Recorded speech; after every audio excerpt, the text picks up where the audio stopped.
সকল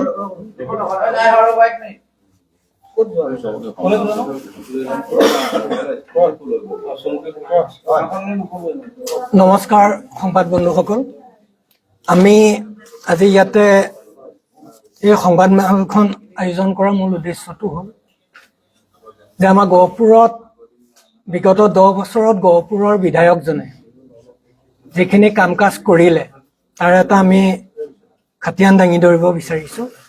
ইয়াতে আমাৰ আজি কংগ্ৰেছ মিত্ৰজোঁটৰ হৈ পেলাই আমাৰ কৰ্মকৰ্তাসকল আছে, মই নিজে ৰাইজৰ দলৰ, আমাৰ ইয়াতে অসম জাতীয় পৰিষদৰ আছে।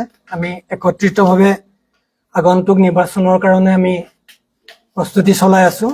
এতিয়া কথা হ'ল কি, গহপুৰত যোৱা 10 বছৰত বিধায়কজনে সমষ্টিটোৰ যিমান উন্নয়ন কৰিলে তাতোতকৈ কিন্তু সকলোতকৈ বেছি উন্নতি কৰিছে তেওঁ নিজৰ। আমাৰ কাৰণে অতি দুৰ্ভাগ্য যে গহপুৰৰ বিধায়কজনে তেওঁৰ 10 বছৰীয়া অভিভাৱকত্ব কালত তেওঁৰ নিজৰ যিটো প্ৰতিষ্ঠাৰ বাবে, নিজৰ যিটো উন্নতিৰ বাবে কাম কৰিলে, তেনেকৈ কিন্তু গহপুৰৰ ৰাইজৰ বাবে কোনো কাম নকৰিলে। তাৰে কেইটামান আমি খতিয়ান আপোনালোকক তুলি ধৰিছোঁ যে তেওঁ যোৱা 10 বছৰত আমাৰ বুৰৈৰ পৰা হাৱাজানলৈকে গহপুৰ সমষ্টিটোৰ বিভিন্ন ঠাইত মুঠ 17টাকৈ ভূমি সম্পত্তিৰ মালিক হ'ল। এইটো আচলতে আমাৰ কাৰণে দুৰ্ভাগ্যজনক যে গহপুৰৰ বিধায়কজনে এনেকৈ তেওঁ মাটি সম্পত্তি আহৰণ কৰিছে। 2 নম্বৰতে টকৌবাৰী 15 নং ৰাষ্ট্ৰীয় ঘাইপথৰ কাষত একেলগে তেওঁ 20 বিঘা মাটি ক্ৰয় কৰিছে, য'ত তেওঁৰ এটা অসম আৰ্হিৰ ঘৰ আছে, এটা গুদাম ঘৰ আছে আৰু এটা মাছৰ দানা বনাবলৈ দানা প্ৰস্তুত কৰা এটা উদ্যোগ স্থাপন কৰিছে। গহপুৰত এতিয়ালৈকে তেওঁৰ ব্যক্তিগত সম্পত্তিৰ তালিকাত 2টা তেল ডিপু আছে। কলাবাৰী কোচগাঁৱত 22টাকৈ তেওঁ AC ব্যৱহাৰ কৰি, বাতানুকূল যন্ত্ৰ ব্যৱহাৰ কৰি, এইটো অৱশ্যে আমি তেওঁৰ ওপৰত অনা অভিযোগ নহয়, আমি আশা কৰিম তেওঁৰ দৰে যদি আমাৰ বিলাকৰ ঘৰতো, সাধাৰণ ৰাইজৰ ঘৰতো যদি AC থাকিলেহেঁতেন তেওঁৰ কাৰ্যকালত আমাৰ ওজৰ আপত্তি কৰিবলগীয়া নাছিল। কিন্তু অতিকে দুৰ্ভাগ্যজনক, তেওঁ যোৱা 10 বছৰত যি বিশাল সম্পত্তি গঢ়ি তেওঁ নিজে এটা 22টা বাতানুকূল যন্ত্ৰ থকা AC থকা ঘৰত তেওঁ নিজেহে বাস কৰিছে। গতিকে তেনেকুৱা এটা প্ৰাসাদোপম ঘৰ গহপুৰবাসী বহুতৰ বাবে এটা গৌৰৱৰ কাৰণ হ'ব পাৰে, কিন্তু আমাৰ বাবে তেওঁ এজন দুৰ্নীতিগ্ৰস্ত বিধায়ক হিচাপে পৰিগণিত হৈছে। এখন আমি ইয়াত বহি আছো, যি ঠাইত আমি সংবাদমেল সম্বোধন কৰি আছো, ইয়াৰ ঠিক বিপৰীত দিশতে তেওঁৰ জীয়াৰীৰ নামত নাৰ্ছিং হোম স্থাপনৰ কাৰণে আৰ্ট ফিলিঙৰ কাম চলি আছে। আপোনালোকে গ'লে নিজে আপোনালোকে সেই বস্তুটো দেখা পাব। গহপুৰ সমষ্টিৰ প্ৰান্তে প্ৰান্তে তেওঁৰ 100 বিঘা মাটি। মই আপোনালোকক 2খন জমাবন্দী দেখুৱাম। মই অকণমান ডেছক্ৰিপটিভলি গৈ পেলাই কৈ দিছো।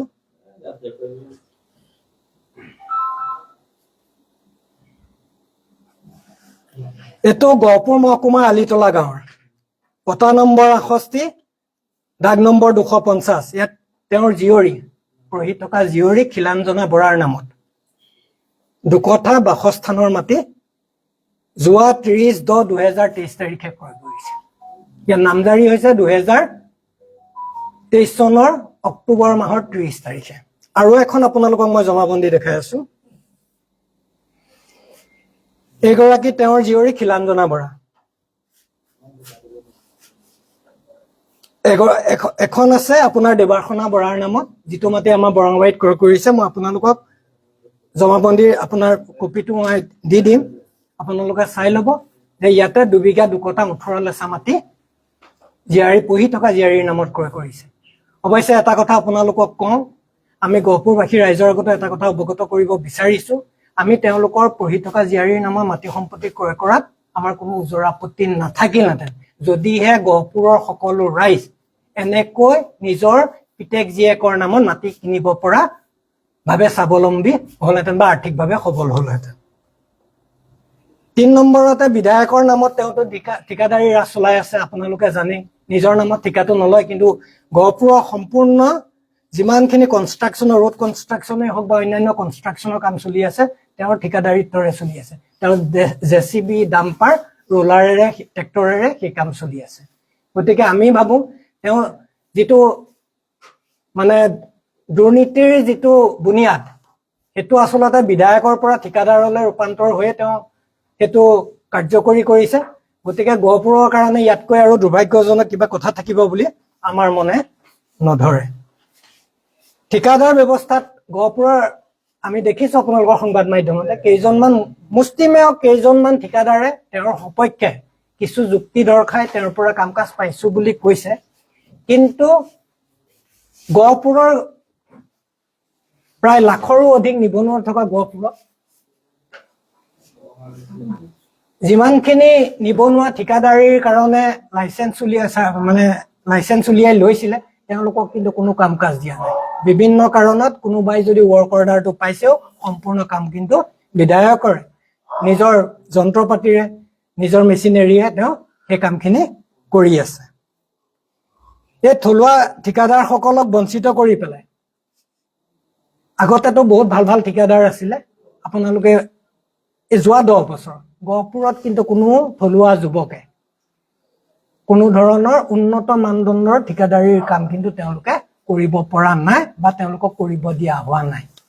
ইয়াত স্বজন তোষণ আছে, তেওঁৰে নিজৰ 2 ভতিজা আছে, কলমগুৰি পাপু বৰা আৰু নানু বৰাৰ সেই ঠিকাদাৰীখিনি কৰি আছে। লগতে তেওঁ লখিমপুৰৰ এজন আত্মীয় আছে ধ্ৰুৱজ্যোতি শইকীয়া নামৰ, গতিকে তেওঁলোকৰ লগত মিলি পেলাই এটা মানে শ্বেয়াৰ পাৰ্টনাৰ হিচাপে তেওঁ গহপুৰত এই ঠিকাদাৰী ৰাজটো চলাই আছে। আত্মসহায়ক গোটবিলাকৰ নামত বহুকেইখন ট্ৰেক্টৰ আবণ্টন কৰি তেওঁ নিজা কামত ব্যৱহাৰ কৰি থকা অভিযোগো তেওঁৰ ওপৰত আছে। সেইটো সঁচা মিছা তেওঁ জানিব, কিন্তু আমি যিখিনি তথ্য আহৰণ কৰিছো তাৰ পৰা গম পাইছো যে তেওঁ বহুখিনি তেনে ট্ৰেক্টৰ আৰু অন্যান্য মেচিনেৰী তেওঁ কিন্তু ব্যক্তিগতভাৱে ব্যৱহাৰ কৰি আছে। গহপুৰ সমজিলা কাৰ্যালয়লৈ সোমাই যোৱাৰ ঠিক বিপৰীত ফাললে এইটো আলিতলা গাঁও পৰে। তাতো তেওঁ পৰিয়ালৰ নামত ভূমি সম্পত্তি ক্ৰয় কৰাৰ তথ্য আমাৰ হাতত আছে।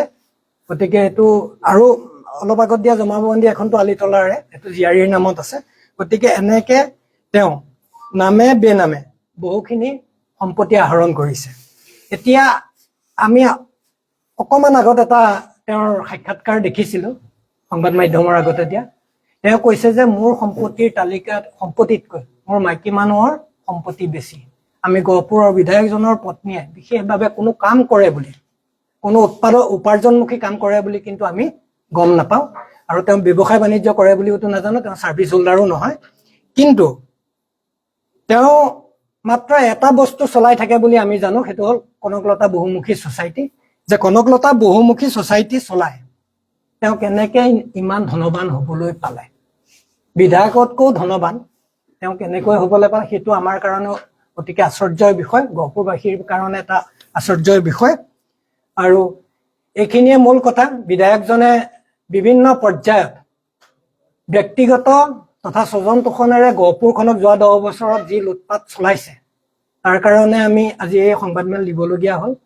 আমি ভাবিছো অহা 9 এপ্ৰিল তাৰিখে যি নিৰ্বাচন হ'ব, বিধায়কৰ এই দুৰ্নীতিৰ বিৰুদ্ধে গহপুৰীয়া ৰাইজে একমতভাৱে আমাৰ মিত্ৰজোঁটৰ প্ৰাৰ্থী ভাৰতীয় জাতীয় কংগ্ৰেছৰ মনোনীত প্ৰাৰ্থী ডাক্তৰ শংকৰজ্যোতি কুতুমক জয়যুক্ত কৰিব। আৰু আমি ভাবো গহপুৰখনৰ যি অসূয়া অপ্ৰীতি আছে, যি দুৰ্নীতি আছে, যি অনগ্ৰসৰতা আছে, সেই অনগ্ৰসৰতা দূৰ কৰিব আমাৰ প্ৰাৰ্থী ডাক্তৰ শংকৰজ্যোতি কুতুমে পাৰিব। অলপ আগতে আমাৰ ইয়াতে আপোনালোকে আমাৰ দলৰ যি প্ৰাৰ্থীজনৰ শপতনামা সেইটো পাইছে। গহপুৰক লৈ তেওঁৰ বিভিন্ন ধৰণৰ প্লানিং আছে, সেই প্লানিংখিনি এক্সিকিউট কৰিব পৰা জোখাৰে তেওঁৰ ওচৰত সেই ধৰণৰ সবল মানসিকতাৰ তেওঁৰ ব্যক্তি আৰু ব্যক্তিত্ব। গতিকে আমি আশা কৰো যে অনাগত সময়ত গহপুৰীয়াবাসী ৰাইজে এটা সঠিক সিদ্ধান্ত ল'ব, যাতে আমি দুৰ্নীতিগ্ৰস্ত বিধায়কৰ পৰা পৰিত্ৰাণ পাব পাৰো। এইখিনিয়ে আমাৰ কথা। আৰু কিবা থাকিলে আপোনালোকে সুধিব পাৰে। সম্পত্তিৰ ক্ষেত্ৰত আপুনি যেনেকুৱা ধৰণৰ স্থাপন কৰিছে, শংকৰ কুতুম ডাঙৰীয়াও সম্পত্তি আছে, তেখেতৰো তেল ডিপু আছে। এই কথাটো হ'ল কি, আমাৰ উন্নয়নটো তেল ডিপুত লাগি আছে, মাটিবাৰীত লাগি আছে নে সামগ্ৰিক উন্নয়নটো আমি চবেই বিচাৰোঁ? ডেফিনেটলি আমি সামগ্ৰিক উন্নয়নটো বিচাৰিম। সেইকাৰণেতো আমি ব্যক্তিগত উন্নয়নটোক আমি আজি আঙুলিয়াই দিবলৈ বাধ্য হৈছো। ডাক্তৰ শংকৰজ্যোতি কুতুম তেওঁ এতিয়ালৈকে কোনো ধৰণৰ চৰকাৰী বিষয় বা কাম কাজৰ লগত তেওঁ জড়িত নহয়। তেওঁৰ পৈতৃক উত্তৰাধিকাৰী সূত্ৰে তেওঁৰ তেল ডিপু তেওঁ নিজা প্ৰচেষ্টাৰে নিজা উদ্যোগত তেওঁ গঢ় দি লৈছে। গতিকে আমি তেওঁৰ যিটো তেল ডিপু থকাৰ অভিযোগ সেইখিনি আমি সেই ধৰণে খণ্ডন কৰিছো। কিন্তু আমি বিধায়কজনে যদি আমাৰ বিধায়কজনে যদি তেওঁ কাৰ্যকালৰ আগত যিখিনি সম্পত্তি কৰিছে সেইখিনিক লৈ আমাৰ ওজৰ আপত্তি একেবাৰে নাই। কিন্তু যোৱা 10 বছৰতহে যে তেওঁ দুপে উন্নতি কৰিছে সেইটোত আমাৰ ক'বলগীয়া আছে। যোৱাকালি সংবাদ মাধ্যমত তেখেতে কৈছিল যদি তেনেকুৱা ধৰণৰ প্ৰমাণ আছে তেওঁলোকে ৰাজনীতি জীৱনেই ত্যাগ কৰিব। দুখনকৈ জমাবন্দী দি দিছো। বিধায়কৰ পঢ়ি থকা ছোৱালী দুজনী কোন চ'ৰ্চৰ পৰা ইনকামেৰে মাটি বাৰী কিনিছে আমি দুখনকৈ জমাবন্দী আজি আপোনালোকৰ হাতত তুলি দিছো। তাৰপিছত তেওঁ যদি ৰাজহুৱা জীৱন ত্যাগ নকৰে সেইটো তেওঁৰ ব্যক্তিগত কথা, তেওঁৰ কথাৰ মূল্য নাই। আৰু যিটো ফিজপিড আছে টকুবাৰীত সেইটো ৰাজহুৱাভাৱে চলি আছে বুলি কৈছে, দলৰ সতীৰ্থসকলক উন্নয়নৰ কাৰণে কৈছে। হয়, এইটোতো খুব ভাল কথা, কিন্তু আমিতো তেনেকে দেখা নাই। ব্যক্তিগত সম্পত্তি এটা কোনোবাই যদি কেৰাণী মহৰী কৰিলেই তেতিয়া তেওঁলোকৰ দ্বাৰা পৰিচালিত হয়। এটা কথা আপোনালোকক কৈ থওঁ, আজিকালি দুৰ্নীতিৰ কিন্তু বুনিয়াদটো গঢ় লৈ উঠে ট্ৰাষ্ট আৰু ছ'চাইটিৰ থ্ৰুৱেদি। গতিকে নামত কিন্তু কিছু ব্যক্তিক অন্তৰ্ভুক্ত কৰি ৰাখে, কিন্তু মূল অংশীদাৰিত্ব কিন্তু তেওঁলোকৰ থাকে। যেনেকৈ এই প্ৰজেক্টটোত মূল অংশীদাৰিত্ব কিন্তু বিধায়কৰ আছে। আপুনি এটা কথা যেটা উল্লেখ কৰিছে, বহুতো মন্ত্ৰী MLA তেওঁলোকৰ যি মানে ৱাইফৰ তেওঁলোকৰ যি সহধৰ্মণীবিলাকৰ দেখা পোৱা যে একোৱে নকৰে। তেওঁলোকৰ সম্পত্তি তালিকা চালে চব কোটিতে থাকে, একেটা কথাই 27 কোটি এনেধৰণৰ দেখা পোৱা যায়। তাৰ ক্ষেত্ৰত কি কৰিছে? একেটা কথাইতো আমি গহপুৰৰ ক্ষেত্ৰত কৈ আছো যে গহপুৰৰ বিধায়কজনে যেনিবা ঠিকাদাৰীও কৰে বিধায়কো কৰে। তেওঁৰ পত্নীৰ উপাৰ্জনৰ উৎস কি যাৰ কাৰণে তেওঁৰ স্বামীতকৈও তেওঁৰ মানে সম্পত্তিৰ পৰিমাণ বেছি। আমাক সেই উত্তৰটো লাগে ন, আমাক সেই উত্তৰটো লাগে। যোৱাকালি ক্লিয়াৰিফিকেশ্যন দিছে যে তেখেতে গাঁৱৰ গোটেইখিনি আধি যোৱাকালি কৈছে। আৰু তাৰোপৰি তেওঁ গৰু আছে, গাখীৰ বিক্ৰী কৰে, পনীৰ উৎপাদন কৰে বা এনেধৰণৰ বহু কাম কৰে যাৰ পৰা পত্নী মানে লাভান্বিত হৈছে আৰু আজি আৰ্থিকভাৱে সবল হৈছে। এই পত্নীৰ যি উপাৰ্জন এই উপাৰ্জন আপোনালোকে টানি অনাটো এই সময় নিৰ্বাচনৰ সময়ত এইটো এটা কেনেকুৱা ধৰণৰ কথা? চাওক, জনপ্ৰতিনিধিৰ পত্নীগৰাকী অৱশ্যে জনপ্ৰতিনিধিজনৰ আওতাত যদিও নপৰে, কিন্তু এটা কথা আপোনাক কৈ থওঁ, যিহেতু তেওঁলোক এটা পৰিয়ালৰ লোক, তেওঁলোকৰ উপাৰ্জনৰ ওপৰত মাত মতাৰ অধিকাৰ কিন্তু সমষ্টিবাসী ৰাইজৰ আছে। আমি নামে বেনামে তেওঁলোকে যিখিনি সম্পত্তি আহৰণ কৰিছে সেই কথাটোত আমাৰ মাত মতাৰ অধিকাৰ আমাৰ আছে। তেওঁৰ পত্নীৰ সম্পত্তিৰ ওপৰতো তেওঁহে এইটো ক্লিয়াৰিফিকেশ্যন দিছে। আমিওতো জানো খেতিৰ পৰা কিমান উপাৰ্জন হয়, গৰু গাখীৰ বেচিলে কিমান উপাৰ্জন হয়, আমি সেই কথা জানো। এইখিনি এটা কথা আছে, আপুনি কৈ আছে আমি আচলতে আমাৰ উন্নয়নটো গহপুৰমুখী হ'ব লাগে, গহপুৰৰ ৰাইজৰ উন্নয়নৰ কথা আমি ক'ব লাগে। কিন্তু এটা ধৰক বিধায়কৰ ব্যক্তিগত মানে উন্নয়নৰ কথা আপুনি কৈ আছে, তেওঁ কি উন্নয়ন কৰিলে ক'ৰপৰা পইচা পালে কি, সেইটোতকে ৰাইজৰ উন্নয়নটো বেছি গুৰুত্বপূৰ্ণ হয় নে নহয়? যদি আপোনালোকে বিধায়কৰ উন্নয়ন মানে তেওঁলোকে কিবা বিভিন্ন বেয়া হেৰিত যদি তেওঁ পইচা পাতি ঘটিছে, বিভিন্ন হেৰি আছে, পন্থা আছে, তাৰ ওপৰত ব্যৱস্থা ল'ব পাৰে। এই সময়ত কিয় আপুনি আমাৰ ৰাইজৰ উন্নয়নৰ কথা কোৱা নাই? এতিয়া মোৰ এটা ভাল প্ৰশ্ন আপোনালোকৰ। আমি মূল কথাটোলৈ আহি এইটো কথা ক'ব বিচাৰো যে 5 বছৰৰ কাৰণে বিধায়ক এজনক সমষ্টিবাসীয়ে কিয় জিকায়, তেওঁ সমষ্টিবাসীৰ অভিভাৱক কৰি কিয় তেওঁ জিকাই পঠিয়ায়?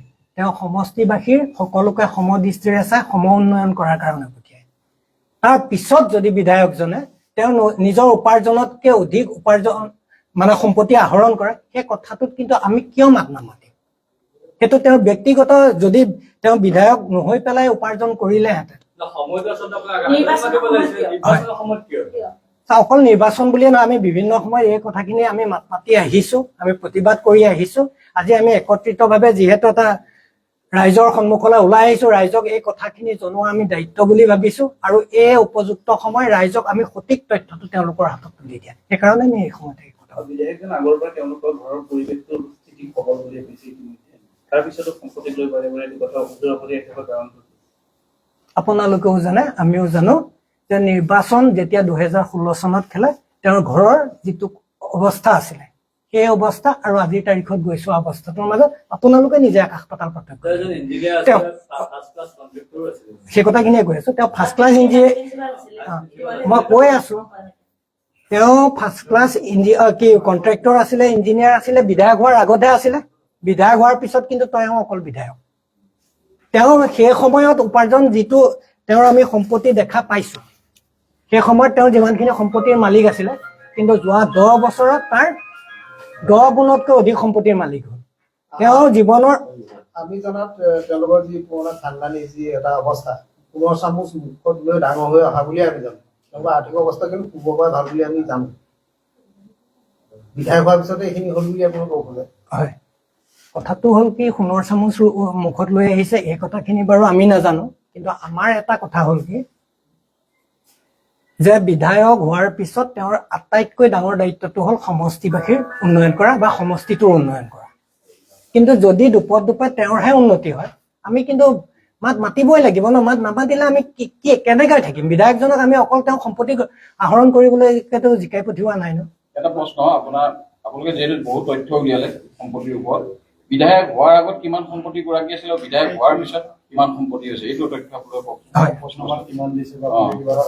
এতিয়া কথা হ'ল কি, আমি আপোনালোকক দুখন জমাবন্দী দিম, এখন 2023 চনৰ, এখন 2025 চনৰ। বুজিলেনে? আমি মাত্ৰ দুখন জমাবন্দীহে আপোনালোকক দিম, আৰু আমাৰ কাৰণে এতিয়ালৈকে গোটেইখিনি তথ্য আমি যিখিনি পাইছো সেইখিনি তেওঁ আমি দিয়া তালিকাখনত আটাইতকৈ বেছি কিন্তু 2016 চনৰ পিছত, কিন্তু তাতোকৈ বেছি 2021 চনৰ পিছৰ কাৰ্যকালটো। গতিকে আমি আগত তেওঁৰ যি আছিলে সেইখিনিৰ ওপৰত আমি এতিয়া তেওঁ কেনেকুৱা ধৰণৰ ট্ৰেক্টৰ চলাই তেওঁ ঠিকাদাৰী কৰি আছিল আমি সেই কথাখিনি নাজানো, সেইখিনি আপোনালোকে চবেই জানে। কিন্তু 2021 চনৰ পৰা তেওঁ আটাইতকৈ বেছি সম্পত্তিৰ মালিক হৈছে। আনুমানিক কিমান মান সম্পত্তিৰ মালিক হ'ল? সেইটোতো আপোনালোকে সংবাদ মাধ্যমে আপোনালোকে তেওঁ ইলেকশ্যন কমিশ্যনত জমা দিয়া শপতনামা উলিয়ালে সঠিকভাৱে তথ্যটো গম পাব। তাৰতম্যটো আপোনালোকে তেতিয়াই গম পাই যাব। 16 চনৰ পৰা 21 চন, 21 চনৰ পৰা 26 চন। আৰু এটা কথা, আপোনালোকে যিহেতু ৰাজ্যৰ দলেই হওক বা কংগ্ৰেছে একেলগে এবাৰ প্ৰাৰ্থিত্ব কংগ্ৰেছৰ পৰা পাইছে, কথাটো হ'ল কি, ইয়াৰ পূৰ্বত যিজন নেতা ৰিপুণ বৰা, তেখেতৰতো দিল্লীত ঘৰ আছে, গুৱাহাটীত ঘৰ আছে, গহপুৰত ঘৰ আছে। আমি জানিছিলো তেখেতৰ ভায়েক ভোলা বৰাৰ নামত ঠিকা চলিছিল। তেতিয়া BK তুলি বুলি এটা কোম্পানী বনাই ঠিকা চলিছিল। তেতিয়া তেওঁলোকে যদি পৰিয়ালকেন্দ্ৰিক ঠিকা কৰিব পাৰে, তেতিয়া উৎপল বৰাই কোনোবা ভতিজাক যদি যোগ্যতা আছে, আপুনি যদি ফাৰ্ষ্ট ক্লাছ কৰিব পাৰিছে আপোনাকো দিছে, কথাটো কৈছো, সেই যোগ্যতাৰ ভিত্তিত এতিয়া কিয় আহিছে সেইবিলাক প্ৰশ্ন আগতে কিয় নাছিল? এতিয়া চাওক, সময় পৰিৱৰ্তনশীল।